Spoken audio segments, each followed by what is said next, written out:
ورکوټو خبرو چې دا د ریاست خپل حق دی چې هر سړي له ورکي، دا د ریاست حق وي چې هغه خپلو عوامو له د هر څه ورکي. او زموږ د خلکو دا سوچ دی په دومره فضول خبرو باندې خپل قیمتي ووټ دا ضایع کړي.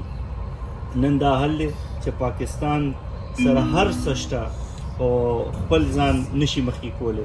قدرتي وسایل مونږ سره دي، معدنیات مونږ سره دي، د ټولې دنیا د مغربي ملکونو امریکې نظر زموږ په معدنیاتو باندې دی، د کویلې ذخایر مونږ سره دي، ریکوډک ماینز د سوني اربونو ټن سونه مونږ سره پرته ده، اربونو کربونو ډالرو. د پاکستان دا قرضې به همداسې ختمې شي په 2 ورځو کې.